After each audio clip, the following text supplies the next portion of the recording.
اس وقت تک دستخط نہیں کرنے چاہیے تھے جب تک انڈیا کی گارنٹی امریکن نہ دے دیتے. ٹھیک ہے, ہمیں زرداری صاحب نے گچی پہ 9 رکھ کے اس کے اوپر دستخط کروائے. سلمان شاہ کو پیچھے سے فون کیا کہ دستخط کر دستخط کر دستخط کر. ٹھیک ہے, دستخط کروا دیے. اب دستخط جیسے ہی ہوئے, ٹھیک 2 ماہ کے بعد انڈیا نے کہا ہم تو اس میں شریک ہی نہیں ہیں. اب وہ Iran Pakistan India gas pipeline جو ہے, اب وہ 2 طرفہ پروجیکٹ ہو گیا, اور جب وہ 2 طرفہ ہوا تو پھر اسے ری نیگوشیٹ ہونا تھا. ان کے جو حامی ماہرین تھے, زرداری صاحب کے حامی ماہرین, ہمیں یہ آرگو کرتے تھے کہ دیکھیے ہم اتنی مہنگی گیس ایران سے اس لیے لے رہے ہیں کہ $1 ارب ہم نے راہداری انڈیا سے لینی ہے, تو ہم تو $1 ارب اس سے لیں گے تو ہمیں تو وہ گیس تقریباً مفت میں پڑ جائے گی. ٹھیک ہے, اب یہ آگے سے چپ کرا دیتے, انڈیا نکل گیا, بھائی جانا لائبلٹی بن گئی. ٹھیک ہے, اب ایران چوتھے کے دن ایک پریس ریلیز جاری کر دیتا ہے کہ جناب پاکستان کی طرف ہمارے $19 بلین ہو گئے ہیں, $21 بلین ہو گئے ہیں, کیونکہ ایران اپنا حصہ تعمیر نہیں کر رہا. اور یہ میں بات ریکارڈ پہ لانا چاہ رہا ہوں, یہ اتنا بڑا فراڈ ہے. ایران نے ابھی تک وہ گیس خلیج فارس سے نکالی ہی نہیں ہے جو اس نے ہمیں دینی ہے, اور جس کا وہ بل بنائی جا رہا ہے. اور یہ والا بل بنانے کا موقع اس کو زرداری صاحب نے فراہم کیا تھا. یہ اتنے انٹلیکچوئل آدمی ہیں. یعنی ہم ون سائیڈڈ, ہمارے میڈیا کے اوپر ون سائیڈڈ پروپیگنڈا چلتا ہے. ایران نے ابھی پائپ لائن قطر کے بالمقابل, قطر دیکھ لیجئے, اس کے بالمقابل وہی گیس فیلڈ ہے, فارس گیس فیلڈ کہتے ہیں, اس میں پائپ ڈالنا ہے, گیس نکالنی ہے, اور پھر وہاں سے پائپ لائن لا کے چاہ بہار کے پاس سے گزار کے تو ہمیں دینی ہے. ٹھیک ہے, اس نے وہ پائپ نہیں ڈالا ابھی تک سمندر میں, اور یہاں پہ گنتی چلی جا رہی ہے. ایک پریس ریلیز وہ جاری کرتے ہیں, ایک آگے سے حکومت پاکستان کا نقطہ نظر ہوتا ہے. حکومت پاکستان کا نقطہ نظر کبھی میڈیا میں چھپنے ہی نہیں دیا جاتا, کیونکہ ایران کا کنٹرول ہے پاکستان کے میڈیا کے اوپر. ٹھیک ہے, ایران کی دہشت گردی کے موقع کے اوپر آپ دیکھیے پاکستان کے میڈیا کے بعض پرسن نے کیا کردار ادا کیا تھا. بہت سارے عقل مند نکلے تھے, تو لیکن بعض کا کردار جو ہے وہ نہیں بلایا جا سکتا. ٹھیک ہے, لیکن میں آپ سے عرض کروں کہ وہ ایک خام خواہ کی لائبلٹی کھڑی کر گیا. یہاں پہ صبر نہیں کیا. 350 میگا واٹ کا کوئلے سے بننے والی بجلی کا جو پلانٹ ہے وہ اپروول ہو گئی. کہاں پہ لگے گا؟ گوادر میں, گوادر کی ضروریات کے لیے. ٹھیک ہو گیا, کوئلہ امپورٹ ہوگا, اس سے وہ لگے گا. زرداری صاحب نے تھر کے کوئلے کی کوریج لے کے پابندی لگوا دی کہ امپورٹڈ کوئلے کے اوپر تو کوئی پاور پلانٹ لگ ہی نہیں سکتا, کیونکہ تھر کا کوئلہ ہو گیا. اور ایران سے 100 میگا واٹ اور پھر 200 میگا واٹ کا بجلی کا معاہدہ کروا دیا. اب ہم ایران سے بجلی خرید رہے ہیں 200 میگا واٹ, اور اس کی وجہ سے چاول بیچ رہے ہیں یا جو بھی کر رہے ہیں, یا اس کا وہ بل بھی بڑھتا جا رہا ہے. پاکستان کے اندر اگر امپورٹڈ کوئلے کے اوپر بھی, ویسے پنجگور کے پاس کوئلہ پایا جاتا ہے, وہاں پہ بجلی گھر لگا کے گوادر کو بجلی فراہم کی جا سکتی تھی, وہ بھی پروجیکٹ ڈسمنٹل کروا دیا گیا. کوئی نادیدہ قوتیں ہیں, کچھ لوگوں کو ایران سے زیادہ محبت ہے, وہ اندر خانے ڈالتے. بھئی آپ نے خمس بھیجنا ہے تو اپنے پلے سے بھیجو, اپنی کمائی سے بھیجو, آپ کا مذہبی فریضہ ہے. خمس انہوں نے بھیجنا بھی پاکستان, حکومت پاکستان کے قومی خزانے سے ہے. ٹھیک ہے نا. ہاں, پھر ہم یہ کہیں گے 200 پہلے 100 میگا واٹ تھا, پھر اس کو بڑھوا کے 200 میگا واٹ کیا, وہ ایک لائبلٹی ایک اور جنریٹ کروا گئے. اب یہ موصوف جو ہیں وہ ایک پروجیکٹ لگانا چاہ رہے ہیں.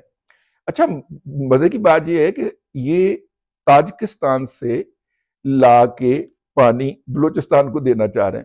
بھائی تسی تاجکستان سے سیدھا سندھ چلے آؤ اور سٹو دریائے بحیرہ عرب کے اندر. آپ کو تو شوق ہے پانی ضائع کرنے کا, پھینکیں اس کو, اور چلے آپ کے بقول سندھ کے اندر پانی کی بڑی کمی ہے تو سندھیوں کو پانی دیں یار. ٹھیک ہے نا.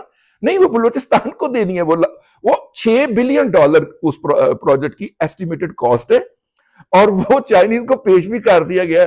چائنیز ساڑھے وال چھوٹی چھوٹی اکا کھول کے ٹک ٹک ویکھن دے نے کہ گلاں کی جاندے گھر. ٹھیک ہے. اور ابھی تک میں اس لیے ہاتھ باندھ کے عرض کرنے, اس شخص پہ نظر رکھیں. ٹھیک ہے نا. ہاں, اس شخص پہ نظر رکھیں, یہ کہیں ادھر سے بھی کچھ $8-10 ارب سالانہ کی لائبلٹی نہ جنریٹ کر کے چلا جائے. ٹھیک ہے نا. یعنی ایک تو یہ ہوگا کہ اس پروجیکٹ کی کاسٹ آئے گی ہر سال $1 ارب سے لے کے $1.25 ارب تک کی ہم کاسٹ ادا کر رہے ہوں گے تاجکستان کو. آپ اندازہ کریے کہ مفت والا پانی جو آ رہا ہے اور بہتر پانی جو آ رہا ہے وہ ہم نے پھینکنا ہے سمندر میں، ٹھیک ہے، اور پھینکنے کے لیے مزید خریدنا ہے۔